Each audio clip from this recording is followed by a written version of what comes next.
thank you very much to the both of you for joining us. Lesedi, I want to start with you.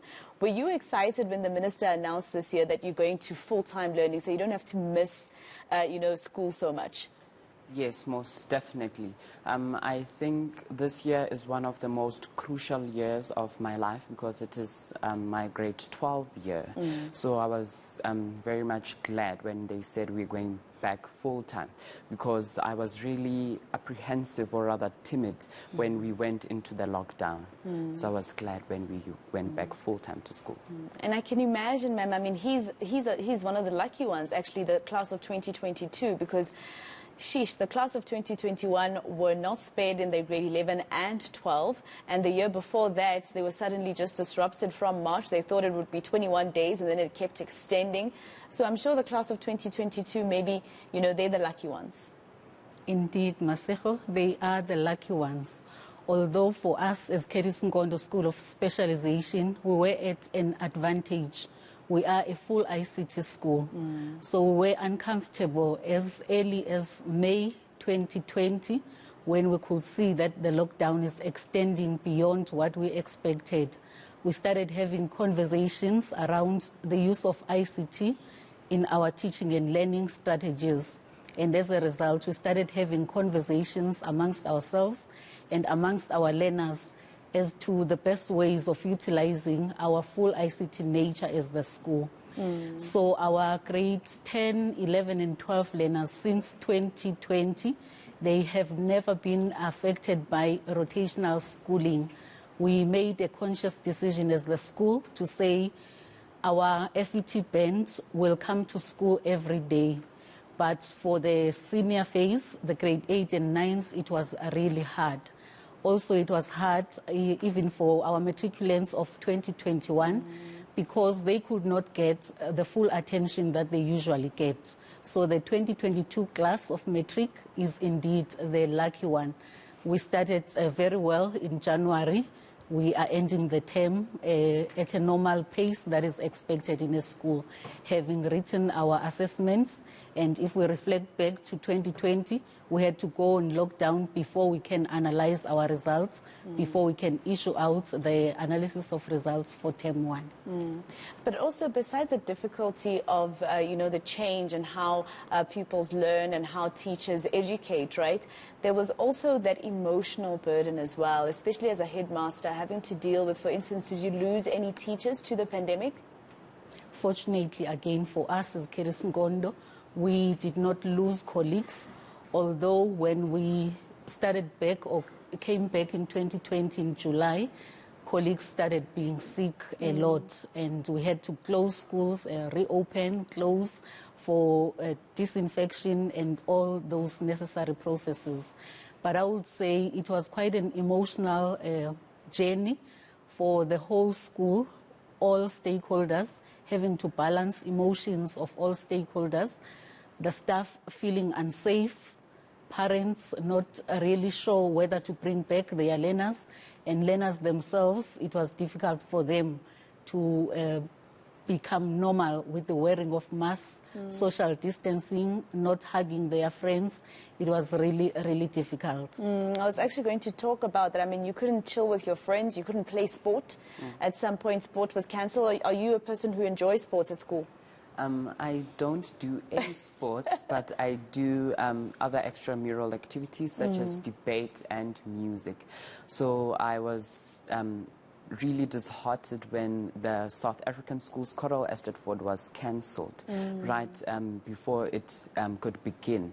With all this new repertoire and the prescribed music, I was so amped to actually perform and compete against other schools, and meet different people who also love music. So when the pandemic struck, everything was cancelled. And of course, your social life also was a bit affected. It's important to balance, schooling and the social life. But tell me about how appreciative you became when you realized that you go to a school that already specialized in ITC, etc., and you at least continued to have access to an education, whereas maybe the pupils that you live in the same neighborhood with were not as lucky. I think more, especially because of how the teachers equipped us before we could actually go home, because we were also given resource packs, so that if you are not able to engage sometimes in the online classes, you already have the material that you need as a hard copy so that you can work at home. So it was quite a very, I felt really fortunate to belong to such a school. Principal, I want to come back to you. I mean, besides the fact that there was an issue with people not having equal access, etc., there's still those pupils, right? I remember during the time that I covered a lot of the education stories during the pandemic, or during hard lockdown, rather, a lot of the pupils were saying, I prefer my physical contact with the teacher. I prefer to be able to sit there with him or her and ask the questions, get the answers right there and then. So there was also, a bit of adjustment there. That is true. There are still those learners who do not learn very well through distance learning, because we have changed now to distance learning. Before we could come back on a full-time basis. Those learners, they would communicate with their educators, and I am in some of the groups where educators are teaching and learners will be making requests. For an example, saying, can you, rather than just writing explanatory notes, can we see your face? Can you record a video? And those learners will be accommodated through the short clips, through the videos on social media in their groups as classes. That is where they would feel the comfort of seeing their educator explaining, reading the lips, which is important for some of the learners. It taught us quite a lot, right, Lesedi? I mean, for instance, when I was at school, we had science, right? And ours was not broken down into physics and chemistry. It was one subject. And there was a lot of practical. So I just imagine, how did you guys do the pracs without being physically at school together? I think for practicals, we did more of the theoretical part of it, because not everyone would have the correct apparatus to conduct that practical experiments. But we actually did most of the theoretical part of it, and the few practical activities that we could do using the normal mundane household appliances or household materials, we did actually manage to do them, so that teaching and learning does not only become something that is theoretical, but is something that is interactive, something that is fun. And just tell me, in terms of the lessons that you learned, you're in matric now, so you have done, 3 years in school during the coronavirus pandemic and during the different levels of lockdown. So actually 2 years, because this year at least you're out of the woods for now. What are the lessons that you've learned so far? What changed between your previous grades before COVID-19 and then when we first experienced it?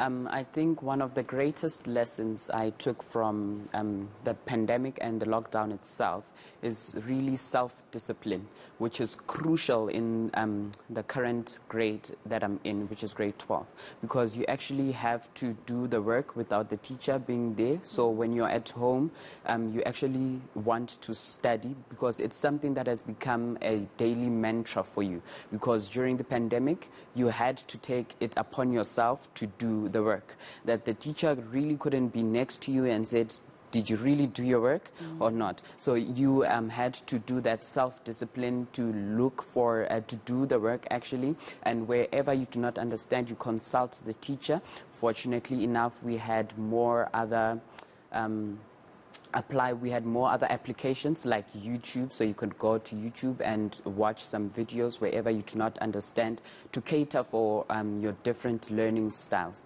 Because I'm a visual perception learner, so I like looking at things, or I like seeing things more. So I consult different material. So it gives you a sense of independence for your own work. So you take charge of your own schooling, you take charge of your own education and your own teaching and learning. And now when the teacher is there full-time, So it's just an extra, it's just a bonus because you have a teacher physically and on your own you have developed that discipline to do your work without anyone really micromanaging you. And that's important, right, Ma'am Zala, because that is preparing these children then for varsity, because that's what happens in varsity. Nobody's following you around to ask you, did you do this, did you do that? When you get there, actually, you have to already be independent. So you as the teachers of today, are helping parents actually raise independent kids, independent adults, actually. It has been both, like any other pandemic. It has been bringing out the worst and also the best in people. We realized through COVID-19 that there is so much that we can do as educators. There is so much that we can do collaboratively with our learners.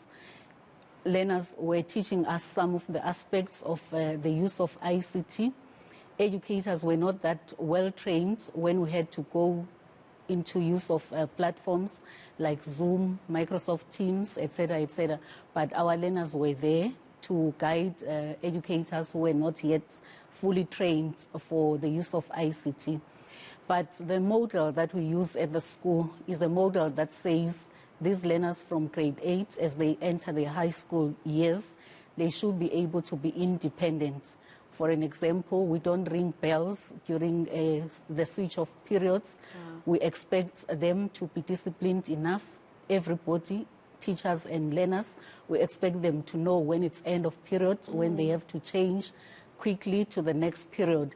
It's a model that we have seen working in tertiary institutions, and we are saying let them get used to that model. Also, when they go to tertiary institutions, they must use ICT a lot in order to write their reports, to submit their work. At Curtis Ngondo, we give them computer applications technology and also information technology from grade 10, so that they can start utilizing PowerPoints, presentations, etc., etc. So I can say the model is equipping them. Also, our teachers who are teaching these subjects are equipping our learners for the future, where the future belongs to them and also is in ICT. All right. Thank you very much to the both of you.